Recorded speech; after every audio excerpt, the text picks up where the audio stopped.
ጾመ ነነዌ ጾመ ሰብአ ነነዌ ጾመ ሰብአ ነነዌ የነነዌ ሰዎች ጾም የሶስት ቀን ጾም የጾሙት በነነዌ የነበሩ ሰዎች ናቸው። በቤተ ክርስቲያን ካሉት ሰባቱ አበይት አጽዋማት አንዱ የነነዌ ጾም ነው። ይህ የነነዌ ጾም 3 ቀን የሚጾም ሲሆን ይህም ሁሉ ጊዜ ሰኞ የሚጀመር ነው። የሁዳዴ ወይም ታላቁ ጾም ፋሲካ እሁድ እንደሚውለው፣ የዕርገት ሐሙስ እንደሚውለው የነነዌ ጾምም የሚጀምረው በማንኛውም ጊዜ ሰኞ ይጀመራል፣ ሮብ ያልቃል። 3 ቀን ይጾማል። ይህም የነቢዩ ዮናስ ታሪክ ነው። እንዲህ ይጀምራል። ይህ ኢትዮ አፍሪካ ነው። ሰላም ጤና ይስጥልኝ፣ እንደምን አላችሁ? የነነዌ ጾም እንዲህ ይቀጥላል። ከተማዋም ነነዌ በጢግሮስ ወንዝ ዳርቻ የምትገኝ ስትሆን መስራቿም ናምሩድ ነው። ዘፍጥረት 10:11-12። ጥንታዊነቷ የነነዌ ከተማ ለአሦር መነሻ የሆነች እጅግ ሰፊና ያማረች የቅጥሯ ርዝመትም 12 ኪሎ ሜትር የሚሸፍን ነበር።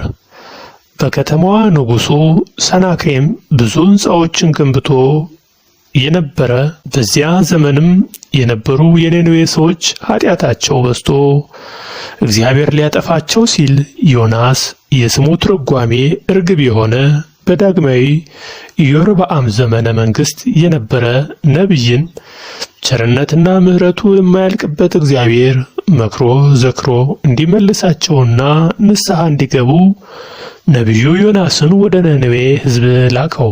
ሉቃስ 11:30። ይህ ነቢይ መኖሪያው በገሊላ በጋት ሄፌር ድንበር ከተማ ነበር። አባቱም አማቴ ይባላል።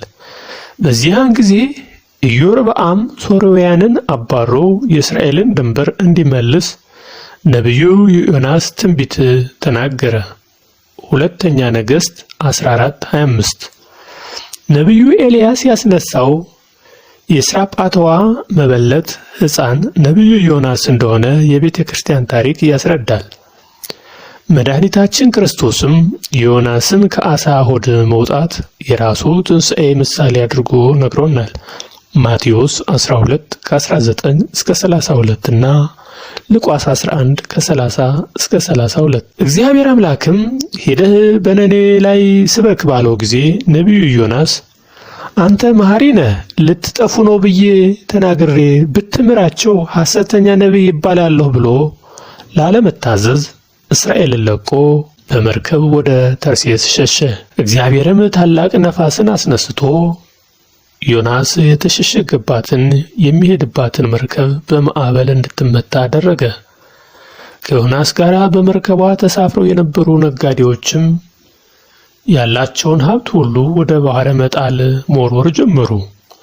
በዚህ ጊዜ ነቢዩ ከምድር ቤቷ ታች ተኝቶ ነበርና በመርከቧ ያለ ሰው አንተ ተኝተሃል፣ መርከቧም ትናወጣለች ብሎ መለሰለት። ነቢዩም ተነስቶ ባየ ጊዜ ጥፋቱን ተገንዝቦ ማዕበሉ በእኔ ምክንያት የመጣ ስለሆነ ንብረታችሁን ሳይሆን እኔን ወደ ባህሩ ጣሉኝ ብሎ ተማጸናቸው። እነርሱም ስለዚህ ሰው ነፍስ እንዳናጠፋ ንጹሕም ደም በእኛ ላይ እንዳይደረግብን አይሆንም አሉ።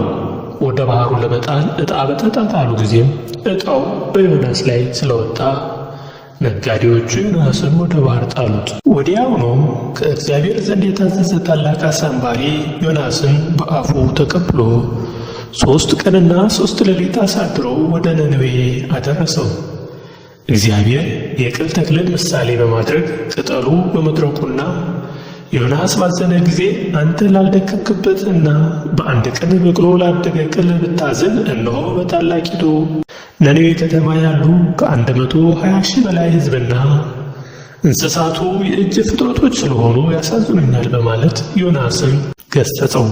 ነቢዩ ዮናስም ውሸትም ላለመባል መኮብለሉ ስህተት መሆኑን አስረድቶታል። ዮናስም ነነዌ መሬት ላይ መድረሱን ባወቀ ጊዜ ከእግዚአብሔር መሸሽ አለመቻሉን ተረዳ። የነነዌ ሰዎችንም ንስሐ ግቡ እያለ መስበክ ጀመረ። የነነዌ ሰዎችም ንስሐ በገቡ ጊዜ እግዚአብሔር ይቅር ብሎ ከጥፋት አድኗቸዋል። ሐሰት እንዳይባልም እሳቱ እንደ ደመና ሆኖ ከላይ ታይቷል። የታላላቁ ዛፍ ቅጠል እስኪጠወልግ ድረስ አድርጎ ለሕዝቡ አሳይቷቸዋል። ንስሐቸው በከንቱ እንዳልቀረ አስረድቷቸዋል። ትንቢተ ዮናስ ታኅሳስ 5 ቀን የሚነበበው የመጽሐፍ ስንክሳር ክፍል ወበለዓም አሐደ ሐምለ በማለት ንስሐ ያልገቡ አንድ አገር ያህል ሰዎች በእሳቱ እንደጠፉ ይነግረናል። ጾመ ነነዌ የ3 ቀን ሱባኤ ነው። 3 ቀናት ጾምና ጸሎት ንስሐ የገቡ የነነዌ ሰዎች ከጥፋት እንደዳኑ ሁሉ የብሉይ ኪዳን አስቴር 3 ቀን ጾማ ጸለያ በእስራኤል ላይ የመጣው መቅሰፍት እንዲመለስ አድርጋለች።